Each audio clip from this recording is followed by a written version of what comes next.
buenas tardes a todos, muchas gracias por su asistencia, a la asociación, al presidente por invitarme. Intentamos venir todos los años pues, a presentar las novedades editoriales de la asociación AMBA, que con mucho esfuerzo, mucho trabajo, pues intentamos difundir desde Galicia un poquito de la historia monetaria de la península, centrado en el noroeste, que al final pues, es nuestra zona, nuestra tierra.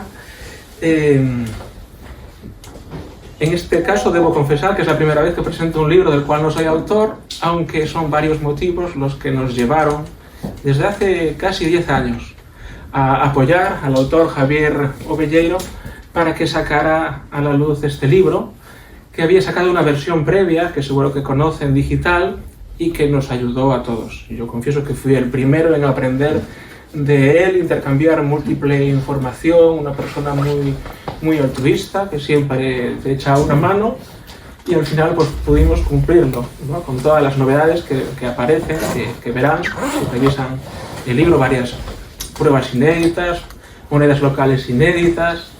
Él me pidió disculpas, que no pude venir por motivos laborales, de conciliar pues, su actividad docente. Y es un autor que sí se dedicó pues, casi un lustro a viajar a ciertos ayuntamientos, a revisar la documentación local para poder corroborar la autenticidad de algunas piezas y de otras ponerlas en duda porque todavía no hallaron documentos al respecto. Es curioso que hay 3 o 4 casos en el que no se consiguió encontrar el documento que habla sobre la aprobación de la emisión. Sin embargo, sí apareció el de la recogida y desmonetización de las piezas, ¿no? Lo cual vendría a justificar la existencia de estos ejemplares. También veremos otras piezas que son apócrifas. Como contexto histórico, pues el que todos sabemos, un periodo difícil, complejo, la España dividida, 2 bandos enfrentados, una guerra, hambre, necesidad. Sin embargo, en el cual pues, se han instaurado ciertos cambios sociales que llegan hasta el día de hoy, ¿no? Todo el asociacionismo obrero, colectividades, sindicatos, etc. A nivel económico-monetario, pues podría verse lo que es la historia de la definitiva fiduciarización de la moneda, es decir, la moneda deja de perder su valor intrínseco en este periodo. La masa monetaria en circulación en el 1935, en el 1936, el mal llamado centenario, sigue circulando en cobre el centimito sencillo hasta los 10 céntimos y en plata desde los 50 céntimos hasta las 5 pesetas. El oro era escaso y se utilizaba para pagos de entidad. Recordemos los billetitos del 35 que se utilizaron precisamente para recoger toda esta masa monetaria, las 5 pesetas certificado de plata y las 10 pesetas certificado de plata, y los billetes que en estos momentos pues, estaban respaldados por el Banco de España, respaldados en oro. En definitiva, lo que se consigue es una fuga de numerario, una fuga de metal, de la plata, que se aprecia mucho en estos periodos inestables y sale de la circulación. Veamos, por ejemplo, que la rubia de 1937 pues, será la primera peseta fiduciaria de España. Después dará nombre también a la peseta amarilla de Franco, que sería el rubio, más bien, y aquí le llaman pues la rubia por aparecer el símbolo de España, la matrona con su cabello largo sobre un cospel de latón que le daría ese color. Formas alternativas de pago, una época de necesidad en la que existe moneda opcional, con vales, bonos, pago en especie, cambio en especie en los casos en los que no había una moneda menuda suficiente, como puede ser las 2 pesetas de Marchena, que era una denominación muy alta, cartones moneda. Bueno, vamos a verlo un poquito todo esto. Hay una notable carestía de numerario. Esto hace que haya iniciativas locales que emitan numerario motu propio, pero también otras iniciativas privadas, como de cooperativas, de restaurantes, etc. Las emisiones de Castellón, bueno, de cuando la República ya se pasa a la zona del Levante y emite numerarios, subsanan, pero muy poco, esta situación de carestía de numerario. Y el mundo de las pruebas, que veremos que muchos cuños por su calidad pues parece que fueron abiertos en Madrid, reflejan el quiero y no puedo de un gobierno que no da atajado este problema de carestía de numerario. También destacar dos casos paradigmáticos, que son el caso catalán y el caso sevillano, que parece que acopian una gran mayoría de monedas locales.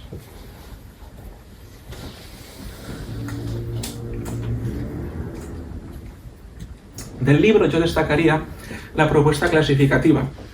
Parece que en todas las obras anteriores pues, se haga una relación de los ejemplares por orden alfabético, pero más bien habría que dividirlos primeramente en los dos bandos existentes. El bando nacional, en el que podemos ver que todas las series son locales, salvo la central de Burgos, que se hizo fuera, se hizo en Viena. Y aquí encontraríamos los ejemplares de la zona nacional de Marchena, de Araal, de Pobla de Cazalla, Cazalla de la Sierra, Lora del Río, y dos nuevos ejemplares que aparecen en esta obra, Villanueva del Río y Carrión de los Céspedes, que veremos ahora mismo. No vamos a pararnos en cada una, sino decir alguna cosa salientable en cada emisión. Por ejemplo, la similitud con algunas fichas, es decir, los cuños se podían reaprovechar para realizar otro tipo de fichas, como el caso de Araal. Ver que es una emisión que llega hasta altas denominaciones, en este caso las 2 pesetas, eso dificultaba mucho el cambio, era una denominación realmente muy alta y apenas circuló. Otra curiosidad, por ejemplo, las piezas de Lora del Río, que según la documentación eran bastante escasas, pero se produjo una recogida masiva de piezas en 1945, que fue lo que ha menguado la oferta a día de hoy para los coleccionistas. Los dos ejemplares últimos, Villanueva del Río y Carrión de los Céspedes, son complejos, primeramente por su rareza extrema y en segundo lugar porque no se llegó a encontrar documentación al respecto. En los respectivos municipios, el autor Javier Obelleiro pues las deja como plausibles a la espera de nueva investigación. En cuanto al bando republicano, pues vemos más emisiones, una mayor complejidad y las dividiríamos esencialmente en tres categorías. Las supraprovinciales, que son las que engloban varios territorios, gobierno de Euskadi, Santander, Palencia y Burgos, y el Consejo Soberano de Asturias y León, los llamados territorios aislados, en el que se cortó la comunicación entre la zona norte republicana y la zona central republicana. Tuvieron que autogestionarse y también emitir sus propias monedas. Y después la segunda clasificación, supramunicipales, aunque fue dirigida por el Ayuntamiento de Menorca, circuló en toda la isla, englobarían a varios municipios. Y por último, las municipales o locales propiamente dichas, en el que destacaría el caso de Cataluña, con emisiones en varios puntos: Arenys de Mar, la Media del Vallès, Olot, Nulles y Segarra de Gaià. Ver en las de la Metja su similitud también con otras fichas, es decir, se aprovecharon cuños. Y así, a modo de curiosidad, pues los municipios se atrevieron a emitir la moneda de valores pequeños. La Generalitat emitía los billetes de valores intermedios y era el Banco de España el que se guardaba para sí el emitir las denominaciones más altas.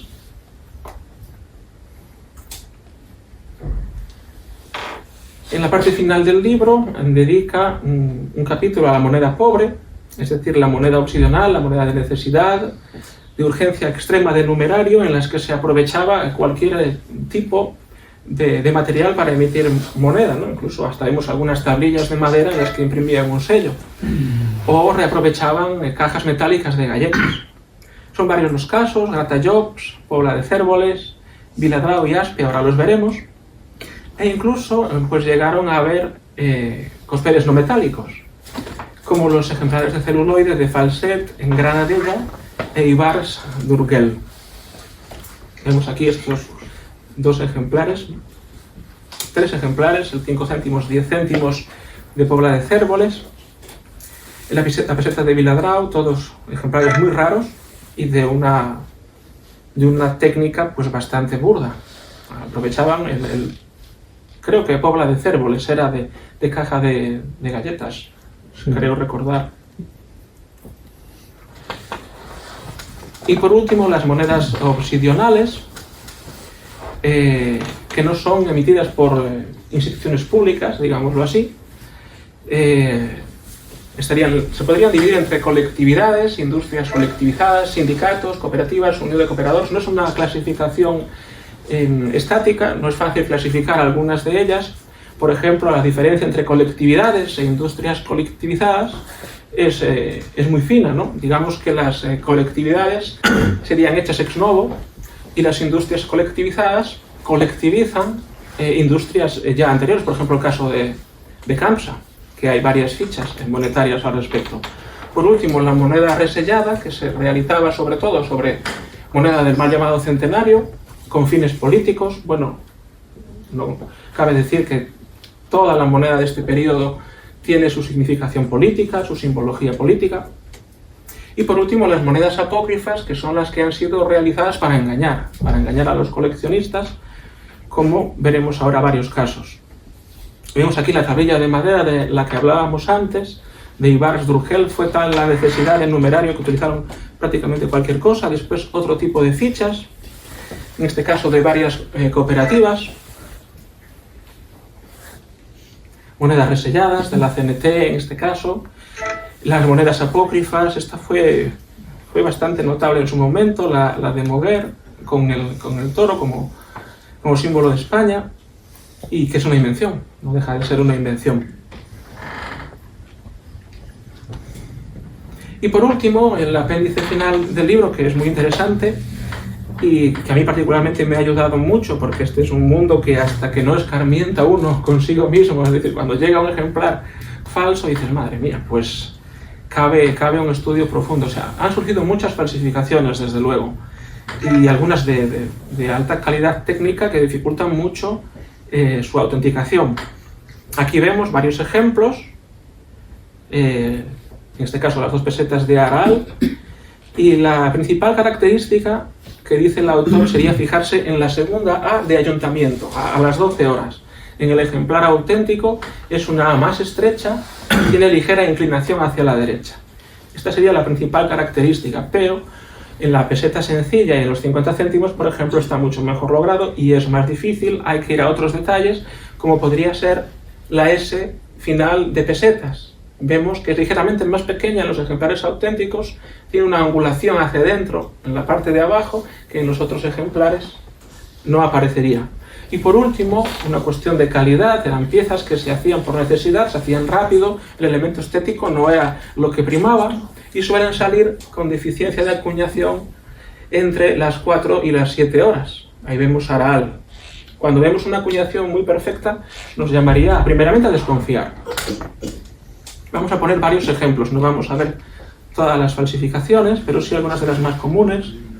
Aquí vemos nulles, que son unas emisiones bastante raras. Mucha gente dice que son bastante difíciles, pero una vez que se identifican las auténticas no debieran ser tan difíciles. Vemos que en las auténticas los trazos suelen ser más gruesos que en las falsificaciones. La S de centims también es más angulosa, en los otros ejemplos son más curvas. Y la S de nulles igual, trazo grueso, cuando en los ejemplares falsos pues suele ser en general todos los trazos más delgados. Y para finalizar, pues vamos a ver si entre todos podemos autenticar estas piezas de Lora del Río. Yo debo de confesar que hace un mes me llegó una reproducción y no me había fijado y era falsa. El autor aquí se centra sobre todo en la D de Lora del Río, que vemos en estos casos que es una D bastante grande, bastante gruesa. Después la leyenda que flanquea al escudo son unos trazos como muy pueriles. El reverso igual, el 5 de 25. Esta es una pieza que si no nos fijamos, pues caemos en que la pieza pues puede ser falsa. ¿Qué opinión tendrían? ¿Cuál será la auténtica? No es fácil. Pues son las dos falsas. Pues son las dos falsas, al parecer. Ahí vemos la D. En los ejemplares auténticos se ve muy claramente la D, una D mucho más comedida, del tamaño más parecido a las otras. En las falsas, una D muy amplia. La leyenda que flanquea el escudo pues es más elegante, es más delgada. Y después el 5 de 25 céntimos, igual parece que el capuchón de arriba sobresale bastante. Y este sería el ejemplar auténtico. Un periodo convulso, un periodo que tiene muchas cosas que ofrecernos, que a veces como que queremos dejarlo de lado, por un lado por la dificultad de los ejemplares, tantos ejemplares clasificados que hay, por otro pues que las piezas no son especialmente bonitas, no salen en una calidad especialmente atractiva, aunque sí, de vez en cuando pues salen algunos ejemplares maravillosos, pero que al fin y al cabo, con todo el mundo de las fichas, que daría para otra publicación aparte, pues nos está reflejando una realidad que ya casi va a hacer un siglo que pasó en nuestro país, de autosuministro, de autogestión, y reflejando pues eso, un periodo de la historia de España que, aunque fue triste, pues está allí, y del cual pues a día de hoy pues también participamos, y en el que se han instaurado muchos cambios sociales que a día de hoy pues siguen vigentes. Esto sería un resumen. Me dijeron que fuera breve, no sé si ha sido demasiado, y yo les animo a revisar el libro. Javier Ovelleiro sigue en activo, así que seguro que seguirá investigando y apareciendo, descubriendo nuevos ejemplares, nueva documentación. Y nada, no sé si hay alguna pregunta.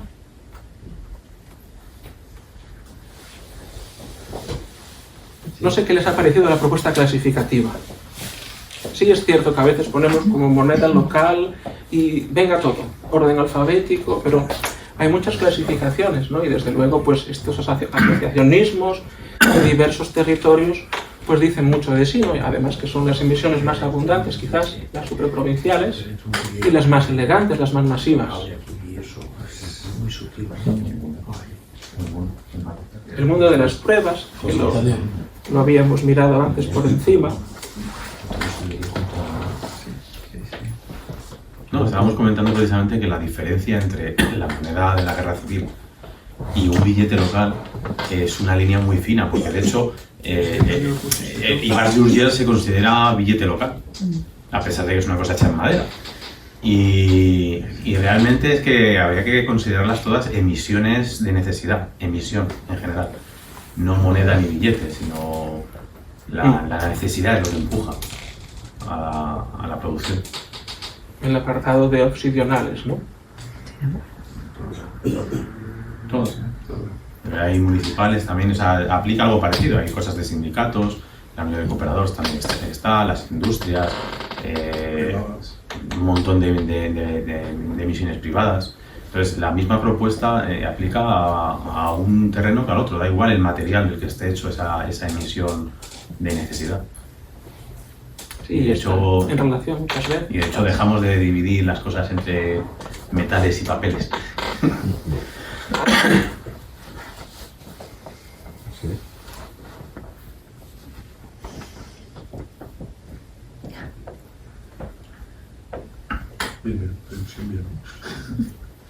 El mundo de las pruebas aquí, a mí particularmente me parece muy interesante.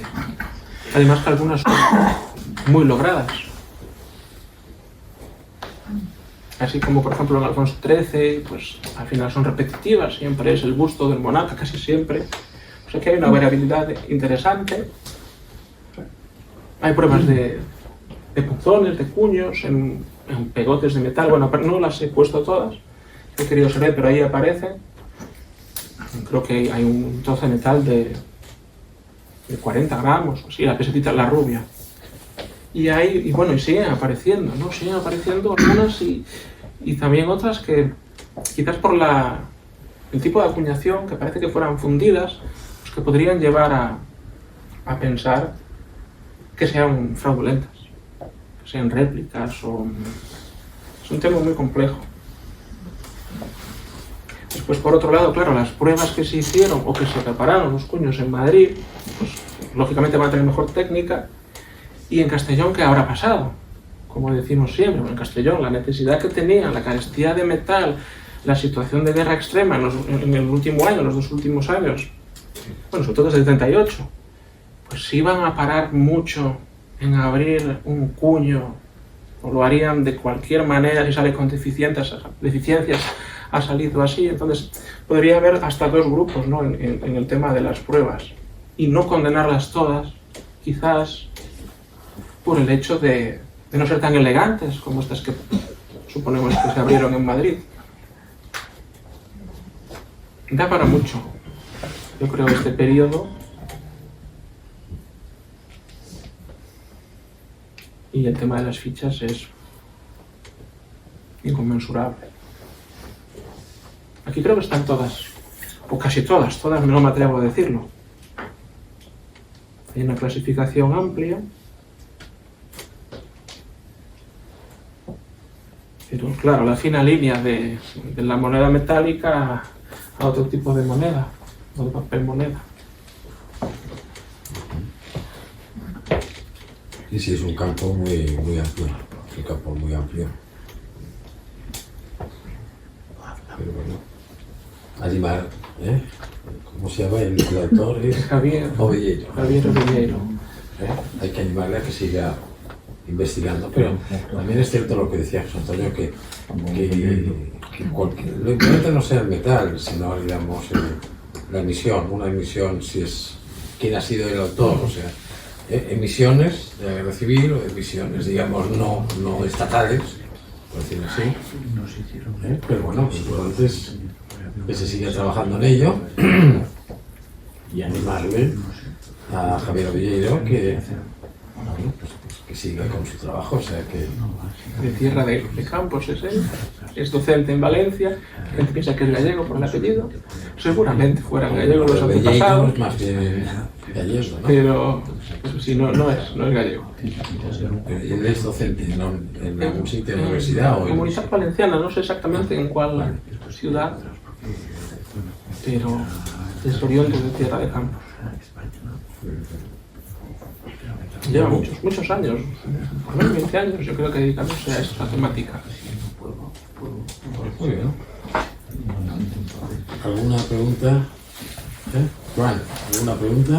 No, yo la diferencia que la veo es si las emisiones son hechas por un gobierno legítimo o por un particular. O sea, mezclar fichas de cooperativas con los billetes locales no tiene mucho sentido. Son 2 cosas diferentes. Eso es lo que yo veo que estaba hablando.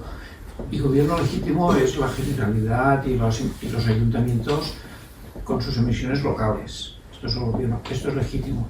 Una cooperativa o una industria colectivizada, eso son particulares. Mezclarlo a mí no me cuadra. Están en capítulos diferentes. Sí, claro, en el mismo libro. Son 2 mundos muy diferentes uno del otro, ¿no? Sí. Sí. Y lo otro es lo que decía, que separar si es metálico o es papel, de hecho es lo mismo. Sí. Al final, pues eso, un soporte más duro, pues la madera o el celuloide. O sea, hay billetes o monedas, o sea, un cartón redondo que es un billete o es una moneda. Es un cartón redondo, no lo sé. O sea, es lo mismo, ¿no? Pero bueno, de hecho, la legitimidad de una emisión en época de guerra es difícil de determinar. Pero bueno, Sí, que sean genuinas, ahí buscar sobre todo eso, ¿no? Y no sean póstumas o fantasías. bueno, eso ya es otro mundo. La Demoguer se estuvo vendiendo durante décadas. Sí. Puede ser algo parecido a los 10 céntimos del 37 de Franco. No, pero no es aluminio, es como plomo. Y estuvo circulando por los mercados durante décadas. Y canta porque pone segundo año triunfal, que no tiene ningún sentido. Históricamente. Es verdad. Claro, el 36 pone ahí.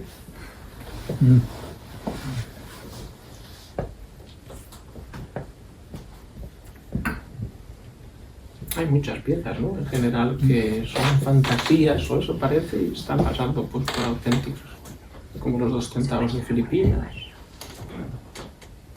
los 10 céntimos de plata de Franco, del cual no sé, no recuerdo ahora el año que es, 37 debe ser.